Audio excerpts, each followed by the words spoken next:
Chapter 1.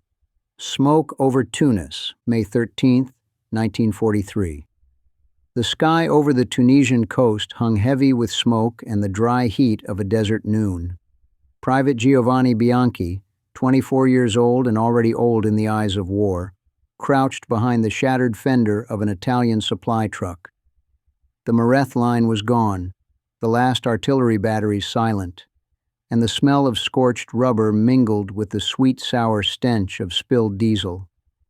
His Carcano Modello 1891, once the pride of his village militia, was caked with sand, the bolt jammed from weeks of grit and neglect. Around him, the remnants of the Italian First Army drifted like men waking from a long fever, their khaki uniforms faded to the color of the dunes. Hours earlier, the ground had trembled with British Matilda tanks and the distant thunder of American M2 105mm howitzers. Now only the crackle of small fires and the dry hiss of wind remained. A loudspeaker, mounted on a U.S. half-track at the edge of the ruined wadi, barked instructions in carefully pronounced Italian. "Arrendetevi, surrender." The voice was firm, but not cruel. Giovanni exchanged a glance with Corporal Rossi, whose eyes, rimmed in red dust, held the same mute calculation. There was nothing left to fight with, nothing left to fight for. Giovanni lowered the Carcano. The rifle's specifications, 6.5 by 52mm cartridge, a theoretical effective range of 600 meters, meant nothing when the last cartridges had been fired 2 nights before. Across the line, American infantry of the Second Corps moved with unhurried confidence, their M1 Garand rifles glinting in the high sun. Each man carried enough ammunition to outlast an entire Italian platoon. Behind them loomed a convoy of olive-drab GMC CCKW trucks, their engines idling with the steady purr of industrial certainty. By late afternoon, columns of prisoners stretched toward the sea. Allied orderlies tallied them with clipboard precision, more than 275,000 Axis troops captured in the North African campaign, a harvest of men larger than many European cities. Giovanni shuffled forward, the soles of his boots leaving shallow prints in the powdery sand. He caught sight of the harbor and stopped short. Along the horizon, steel hulls of Liberty ships rose like a second skyline. He had heard rumors of these vessels, 441 feet long, 10,000 tons displacement, but the scale defied imagination. A British guard nudged him gently, and the column moved on. Giovanni felt the salt air cool against his sun-scorched skin. He had prepared himself for the cruelty of captivity, starvation, beatings, the slow erasure of dignity. Instead, he found himself staring at ships so numerous they seemed to mock the very notion of shortage. Somewhere beyond those gray silhouettes lay a country capable of building one of these giants in barely 4 days, a nation whose factories had already outproduced the Axis before this war was half over. He did not yet know the word for it, but the first whisper of awe settled in his chest, like a seed. Chapter 2. Voyage Across the Blue. Salt spray stung Giovanni Bianchi's cheeks as the Liberty ship eased away from the Tunisian quay under a moonless sky. The clank of the anchor chain and the low thrum of diesel engines drowned the last sounds of North Africa. He stood among hundreds of Italian prisoners on the open deck, their silhouettes blurred by sea mist and the ghostly glow of shaded lamps. He had expected cruelty, bayonets at his back, perhaps the hunger of a long voyage. But the American guards kept a professional distance, rifles slung loosely. The only sharpness came from the smell of oil and the constant metallic shiver of the ship's plates under power. Below decks, the prisoners were shown to their quarters, steel bunks stacked 3 high, the air smelling of fresh paint and machine grease rather than rot. A sailor with a Midwestern drawl, probably no older than Giovanni himself, offered each man a tin cup of coffee. The aroma, rich, dark, almost sweet, rose like incense. Giovanni cupped the steaming metal between his hands and thought of the watery chicory his mother brewed back in Lombardy. Around him, men drank in silence, the surprise of kindness as bracing as the Atlantic wind. Days blurred into the rhythm of the convoy. The Liberty ship, one of the 2,710 vessels of her class, stretched 441 feet from stem to stern and displaced 10,000 tons when fully loaded. Her triple expansion steam engine drove a single screw with a steady beat of 78 revolutions per minute, pushing the column of gray hulls westward at 11 knots. Giovanni learned the numbers from a friendly boatswain who took pride in what America's factories had achieved. Whole ships assembled in less than 5 days, a pace the Axis could scarcely dream of matching. Somewhere beyond the horizon, Allied hunters prowled. He heard sailors speak of Huff Duff, the high-frequency direction-finding gear that tracked U-boats, and of Mark 14 depth charges waiting in the racks. Each term sounded to Giovanni like a spell from a modern sorcery, a quiet promise that no German submarine could breach this steel procession. He slept to the heartbeat of engines and woke to the roll of the Atlantic. Meals arrived with unfailing regularity: white bread, real butter, meat stews, thick with potatoes. The prisoners, gaunt from desert rations, ate in near disbelief. On deck at dusk, Giovanni watched the convoy stretch to the horizon, a floating factory line of war. If a single vessel fell, another would fill the gap. The Americans produced them faster than the enemy could sink them. When at last the New York skyline rose out of morning mist, towers glinting like the prows of ships themselves, Giovanni gripped the cold railing. He had crossed an ocean he once feared and glimpsed a power measured not just in guns, but in an inexhaustible ability to build. The war, he sensed, would be decided less by battles than by the steady pulse of these engines. Chapter 3. Barbed wire on the plains. The train hissed to a halt beneath a sky so wide it seemed to swallow the earth. Giovanni Bianchi stepped onto the wooden platform and into a wind that smelled of dry wheat and red dust. Texas. He had only read the name on maps in school, a distant frontier of cowboys and oil wells. Yet here he stood, a prisoner of the United States. The early autumn sun burned low and hard, tinting the prairie in molten gold. Beyond the station, a convoy of olive-drab GMC CCKW trucks idled with the patient rumble of well-oiled engines, waiting to carry the new arrivals south to a place called Camp Hereford. The ride across the Panhandle unfolded like a revelation. For miles there was nothing but open prairie, scattered windmills, and the occasional grain silo gleaming like a lighthouse. Dust devils twirled across the flatland, their dance quick and silent. The American guards rode with rifles across their knees but spoke little, their manner businesslike rather than hostile. Sergeant Joe Ramirez, the Mexican-American veteran of Kasserine, offered Giovanni a canteen without ceremony. "Long ride," he said in accented Italian learned from his grandmother. The simple kindness disarmed Giovanni more than any threat could have. As the convoy approached the camp, the first thing Giovanni saw were the fences. Miles of triple-strand barbed wire, glinting like stretched silver in the sinking sun. Guard towers stood at each corner, manned by soldiers whose silhouettes cut sharp against the sky. Yet the camp within was orderly, almost serene. Rows of freshly painted wooden barracks, parade grounds raked smooth, and in the distance, a water tower rising like a sentinel. This was not the squalor he had imagined. Processing began with the efficiency of an assembly line. Records were taken, names checked against Allied lists, and each prisoner received work clothing stenciled in black letters PW, a symbol both of captivity and, strangely, of care.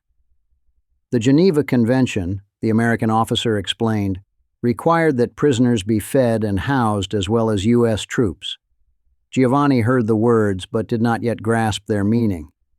The evening meal brought understanding. In the mess hall, the air smelled of roasted beef and fresh bread. There were eggs for breakfast, milk still cold from the ice house, vegetables crisp enough to snap between the teeth. After months of desert rations and dust-choked water, the taste was almost dizzying. Outside, the Texas twilight deepened into a velvet purple, and the first stars flickered to life. Giovanni carried his tin tray to a table and sat without speaking, listening to the quiet hum of men who could scarcely believe their fortune. As darkness settled, a red-dusted wind swept across the compound, rattling the barbed wire like a distant tambourine. Giovanni lifted his cup of cold milk and felt the first stirrings of something he could not name, something that might, in time, prove more disarming than any weapon. Chapter 4. Soccer Under the Stars. Night settled over Camp Hereford with the sudden clarity of the high plains, the Texas sky strewn with stars so bright they seemed almost close enough to touch. Giovanni Bianchi felt the cool red dust beneath his boots as he stepped onto the makeshift soccer field, a rectangle of hard-packed earth marked by lime lines and flanked by guard towers. The wire fences glittered under floodlights, but the air beyond smelled of prairie grass and mesquite, a scent so clean it almost erased the memory of Tunisian smoke. He pulled the ball from under his arm and set it down, listening to the soft creak of the bleachers as prisoners and guards settled in for the evening match. The game began with a whistle from Sergeant Joe Ramirez, who had volunteered as referee. The Mexican-American veteran moved with a soldier's economy, his Springfield slung across his back more from habit than necessity. On one side, the Italians, farm boys from Lombardy and Sicily, former soldiers of the Italian First Army. On the other side, a team of guards who had traded rifles for sport. The ball skittered across the dust, and a cheer went up from both sides as Giovanni threaded past a defender. For an hour the war receded, replaced by the thud of boots and the sharp cries of players calling in Italian and English. Between plays, Giovanni caught glimpses of American abundance that continued to unsettle him. Crates of sports equipment stacked near the bleachers, the fresh white lines repainted each week by camp staff. Even the floodlights powered by generators that hummed with steady confidence. In Italy, even peacetime fields rarely shone so bright. In wartime, they barely existed. The Americans treated leisure itself as another arena of victory, a quiet display of resources that fascist Italy could never match. After the match, the prisoners lined up for their evening rations. The menu, unchanged in its generosity, still astonished. Meat stew, white bread, a small apple, and the steady supply of milk that had become a symbol of this strange captivity. Each man received pay, 80 cents a day in camp scrip, for the day's work in the surrounding fields, a wage recognized by the Geneva Convention and faithfully honored. Giovanni held the paper currency in his hand, marveling at a system that rewarded even the captured. Sergeant Ramirez walked beside him toward the barracks, speaking in the slow Italian he had learned as a child. "Not what you expected, eh?" he said with a grin. Giovanni only shook his head. He had prepared for hunger and humiliation, not for soccer under stars and milk at every meal. Above the wire, the Milky Way blazed like a frozen river. Giovanni paused, the night's cool air filling his lungs, and wondered if the world beyond those fences, so vast, so relentlessly generous, was already teaching him the real reason why this war would be lost. ChatGPT said. Chapter 5. The Industrial Machine Revealed. The next afternoon, Giovanni Bianchi was mending a stretch of irrigation ditch when the ground began to tremble beneath his boots. At first he thought it was distant thunder rolling across the plains, but then came the metallic chorus of wheels and couplings, a freight train rushing past the edge of Camp Hereford. He straightened, squinting against the sun, and saw the train's cargo, flat cars stacked with the gleaming fuselages of aircraft, each silver skin reflecting the hard Texas light like a row of captured moons. The convoy seemed endless. P-51 Mustang bodies, their noses still unpainted, rolled by in regimented procession. Each airframe represented a precision that Italy could no longer dream of. Laminar flow wings milled in Detroit, Packard-built Merlin engines waiting to be mounted. Giovanni had heard rumors that America produced planes in numbers approaching fantasy, tens of thousands a year. But here was the proof rumbling by in steel and rivets. A guard beside him, proud and unguarded, remarked that in 1944 alone, the United States would turn out 96,318 aircraft, nearly 300,000 over the course of the war. The figure landed like a shell burst. Italy's entire pre-war air force had numbered only in the low thousands. Behind the train came flat cars loaded with prefabricated ship sections, curved plates of Liberty ships bound for Gulf Coast yards. Another guard explained with a shrug that these merchant vessels, 441 feet long, 10,000 tons when fully laden, were built faster than the enemy could sink them. He spoke of the SS Robert E. Peary, assembled in 4 days, 15 hours, and 29 minutes, a statistic so audacious it bordered on myth. Giovanni could almost hear the hammering of the unseen shipwrights, a rhythm as relentless as the Atlantic surf. The wind carried the scent of creosote and hot steel from the passing cars. Giovanni wiped grit from his face and felt the old assumptions of power and hierarchy crumble. In North Africa, he had believed the war might turn on clever tactics or the courage of a single division. But here the contest revealed its true scale. An industrial democracy capable of building not merely faster than the Axis could destroy, but faster than it could even comprehend. As the last car disappeared into the heat shimmer, silence settled again over the camp. The prisoners returned to their tasks, but Giovanni remained still, staring at the horizon where the train had vanished.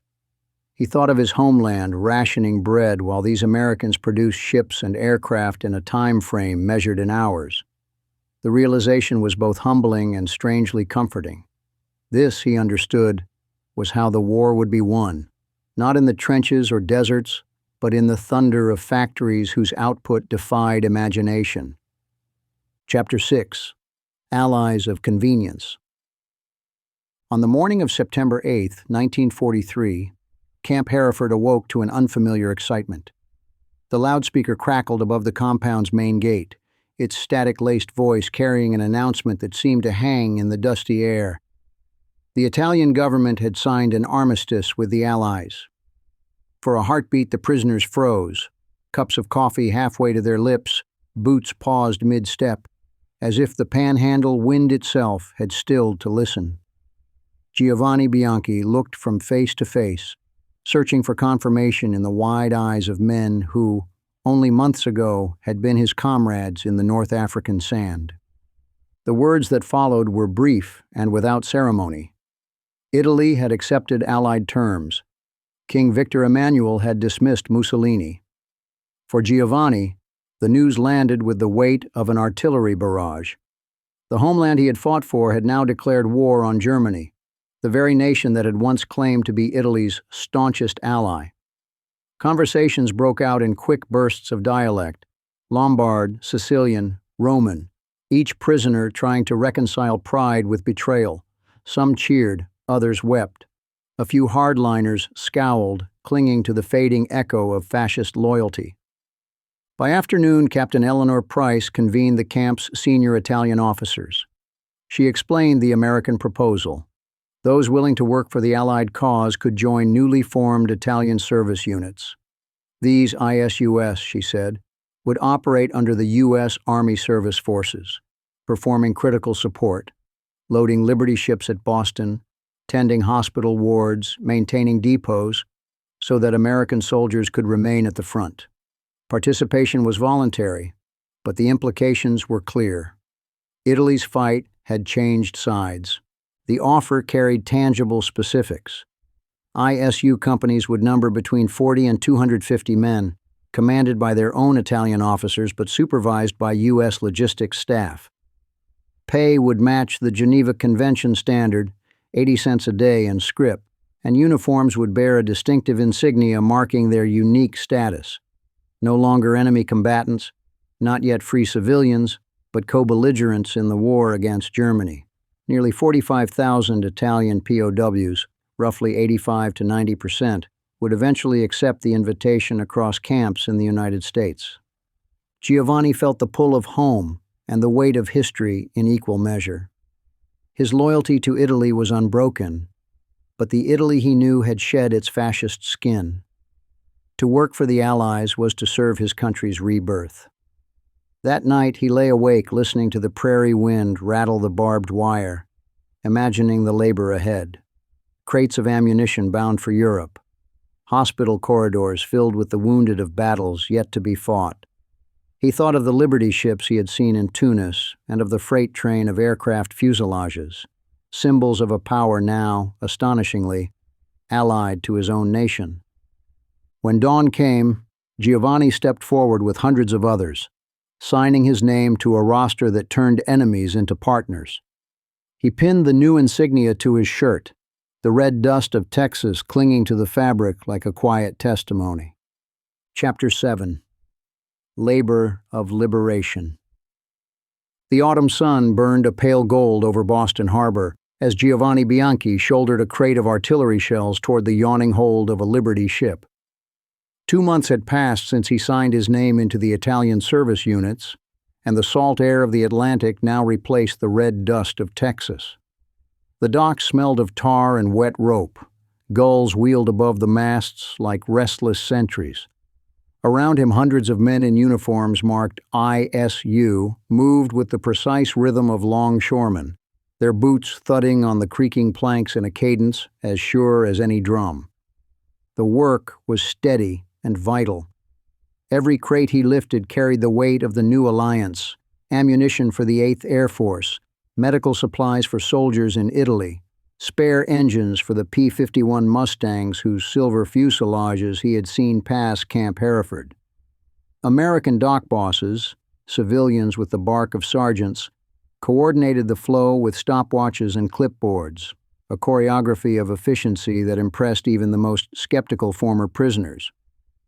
Giovanni marveled at the scale, ships loading day and night, each vessel 441 feet long and displacing 10,000 tons, another piece in the fleet of 2,710 Liberty ships the United States had produced. Captain Eleanor Price, transferred east to oversee ISU operations, watched her charges with a quiet pride.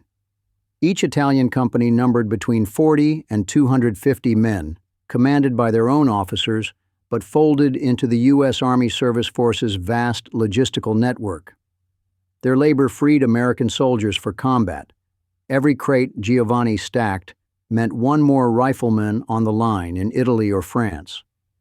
What had begun as an act of survival was becoming, in its own way, an act of liberation. Letters from home reached the dockside barracks, carried by the same supply chain the Italians now served.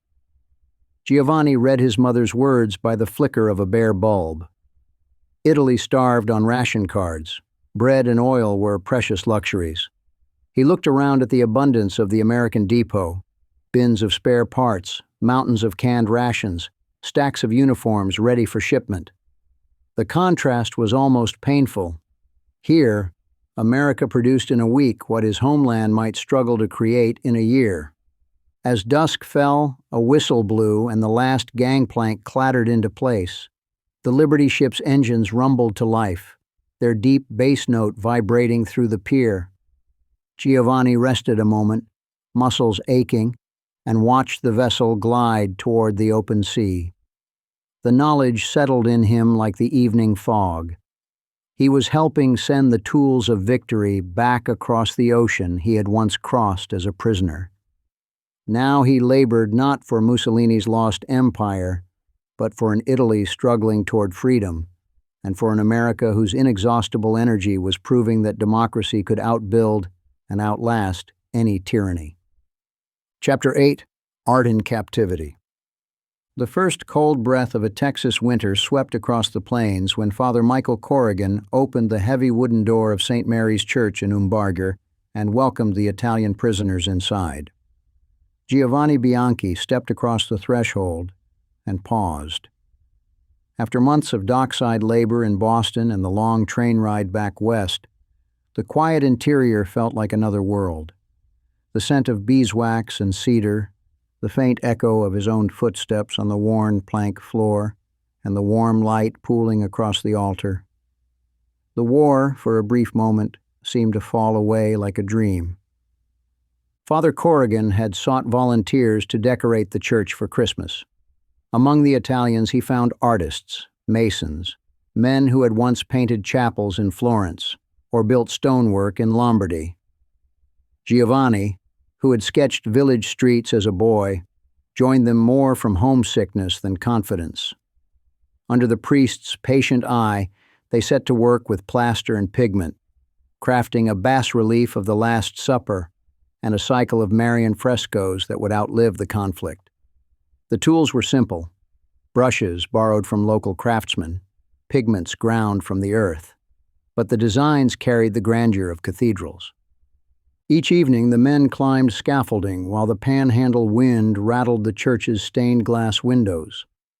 They worked by lamplight, mixing plaster in wooden tubs and smoothing it across the walls before the desert air could dry it. Giovanni traced the gentle arc of the Virgin's robe, his fingers steady despite the chill. He thought of his mother's prayers and of the ruined churches of his homeland. In those moments of creation, captivity dissolved into a discipline older than war itself. Local families brought hot bread and stew, trading recipes and laughter with men who only months before had been enemies. Children watched wide-eyed as the Italians sang old hymns in their native tongue.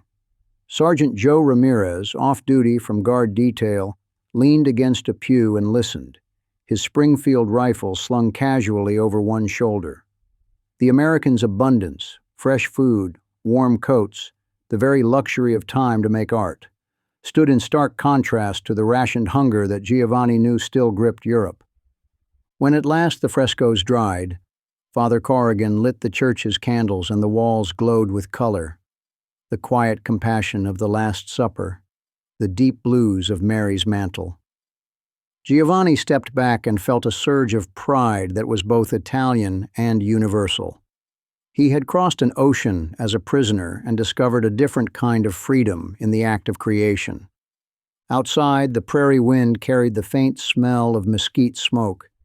Giovanni pulled his coat tighter and looked up at the endless stars. Somewhere beyond that darkness, Liberty ships still slid down their ways. American factories still thundered and the war ground on. But here, within these painted walls, he sensed a victory of a different sort. Proof that even amid conflict, mercy and beauty could endure. Chapter 9. The numbers that broke the axis.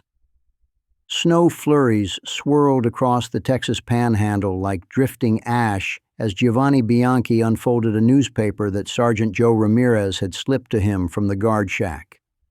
The black headlines carried news from far beyond the barbed wire. The Allied bomber fleets were now pounding the industrial heart of Germany, and the numbers printed beneath the masthead read like something out of legend. Giovanni traced the figures with a calloused finger. Nearly 300,000 American aircraft produced since 1940, with 96,318 built in 1944 alone. He had seen the freight train of unpainted P-51 fuselages roar past the camp months earlier, but to see the total spelled out in ink was another matter entirely. The article detailed how these bombers, from the rugged B-17 Flying Fortress to the long-legged B-24 Liberator, were leveling synthetic fuel plants and ball-bearing factories at a pace the Luftwaffe could no longer contest. Giovanni read of assembly lines where workers, many of them women in coveralls and bandanas, turned out a complete bomber every hour.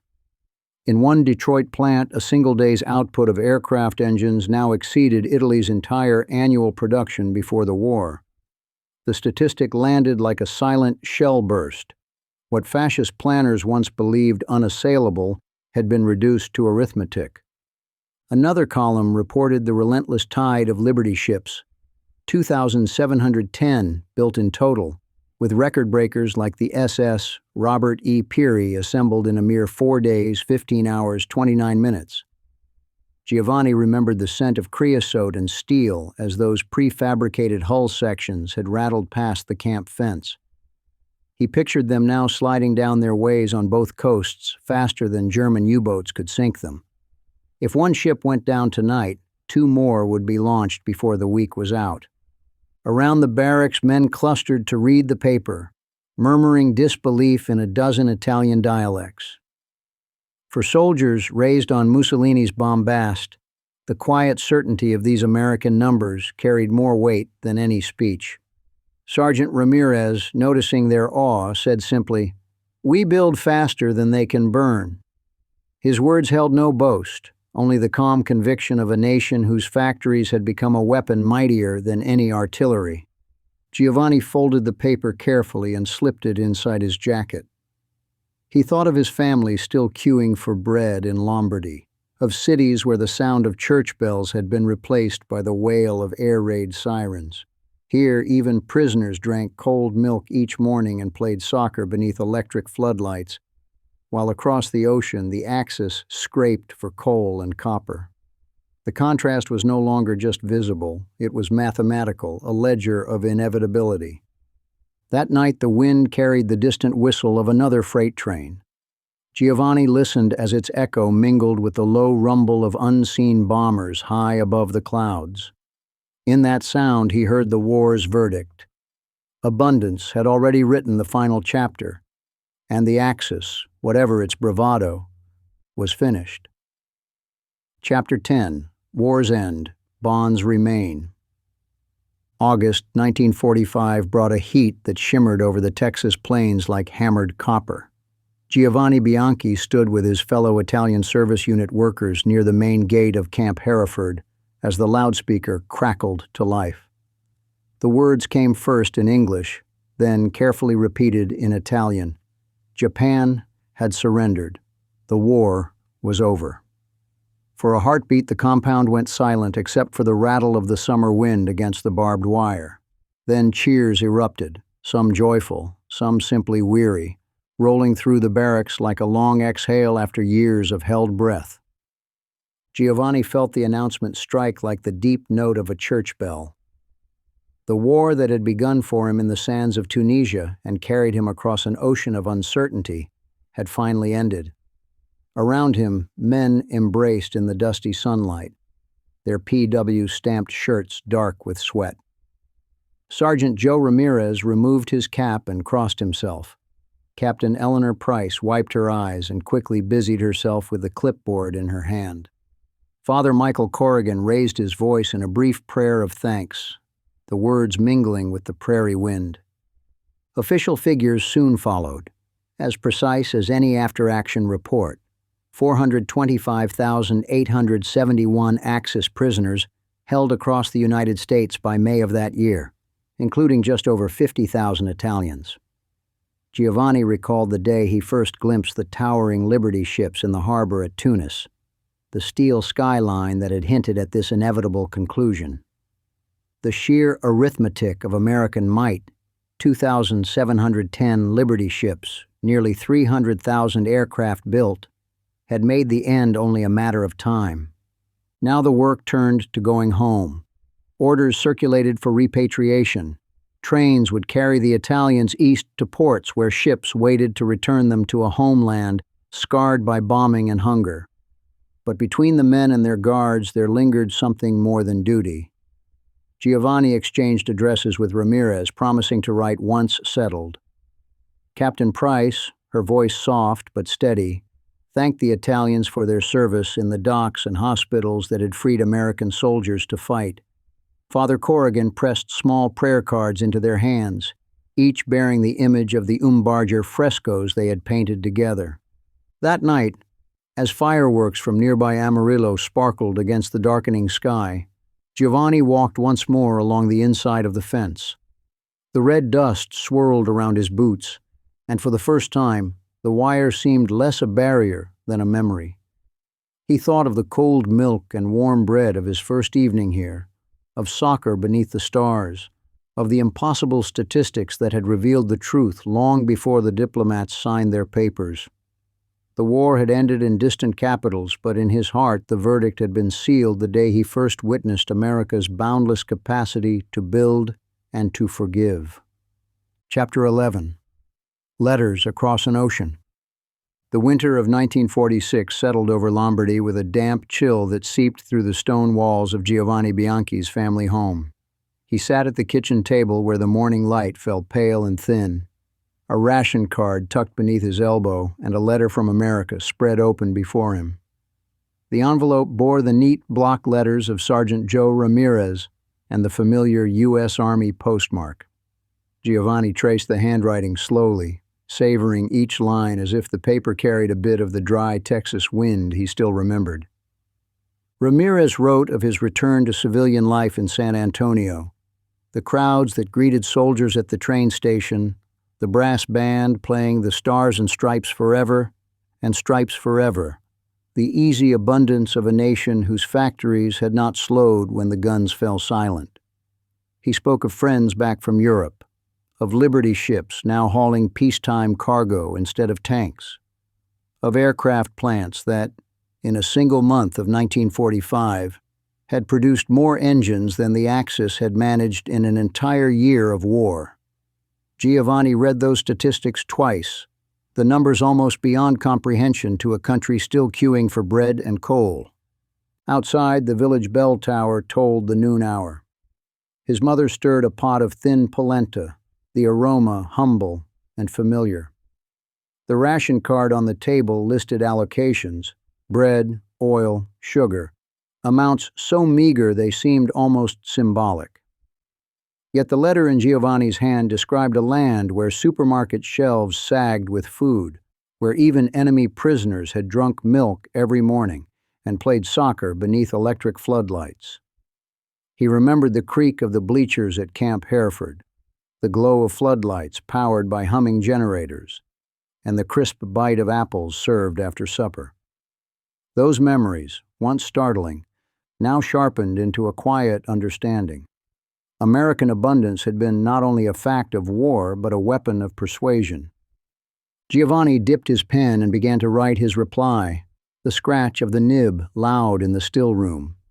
He thanked Ramirez for his friendship and spoke of the Umbarger frescoes, which he hoped one day to see again. He wrote of Italy's slow recovery and of neighbors who still doubted the tales of soccer games and cold milk in captivity. He told them that America's power was measured not merely in steel and ships, but in a generosity that had survived the fiercest conflict in human history. When the letter was sealed and addressed, Giovanni placed it beside the ration card. 2 pieces of paper, one a record of scarcity, the other a testament to abundance. Between them lay the story of a war that democracy had won not only with weapons and numbers, but with a confidence that mercy itself could be an instrument of victory. Chapter 12. Paradise and Power. Decades later, the prairie wind still carried the scent of mesquite when visitors stepped through the wooden doors of St. Mary's Church in Umbarger, Texas. Sunlight spilled across the same Marian blues and golds that Giovanni Bianchi and his fellow prisoners had brushed onto plaster in the winter of 1944. Now, gray-haired and leaning on a cane, Giovanni paused in the cool hush and let his eyes climb the familiar arc of the Last Supper bas-relief. Time had dulled neither color nor memory. The frescoes remained as vivid as the night he first lit the altar candles beside Father Corrigan, proof that art outlives the noise of war.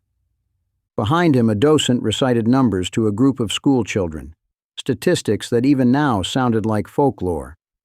During the Second World War, the United States had built nearly 300,000 military aircraft, including 96,318 in 1944 alone, and launched 2,710 Liberty ships. One, the SS Robert E. Peary, assembled in 4 days, 15 hours, 29 minutes. Giovanni closed his eyes and remembered the freight trains of unpainted P-51 fuselages rattling past the camp fence, the steady heartbeat of a nation whose factories had become weapons more decisive than any battlefield charge. These were not just numbers, they were the cadence of inevitability. He recalled how those figures had quietly undermined fascist bravado long before surrender. Even as Europe starved and cities burned, American prisoner of war camps served milk at breakfast and lit soccer fields under electric floodlights. The very abundance that had first startled him, walk-in refrigerators stocked with lamb and salami, crates of sports gear, generators humming through the night, had proven a strategic revelation. It was not mere kindness. It was the living demonstration that democracy, given the chance, could outproduce and outlast tyranny. Giovanni moved closer to the fresco of Mary's mantle, the deep cobalt still luminous after so many seasons of Texas sun. He thought of Sergeant Joe Ramirez and Captain Eleanor Price, of letters that had crossed the Atlantic carrying friendship and quiet proof that mercy had been America's strongest weapon. He thought, too, of the millions who had fought and fallen to make those statistics real, sailors who braved U-boats so Liberty ships could reach the sea, riveters whose one day of work eclipsed a year of Axis production. A gust rattled the church door, and sunlight flickered across the painted Christ. Giovanni whispered a prayer not only for the dead, but for the ideals that had triumphed, a faith in freedom measured in both steel and generosity. The war had ended long ago, but here, beneath the frescoes he once helped create, the lesson endured. America's true victory was not only in what it destroyed, but in what it built and gave.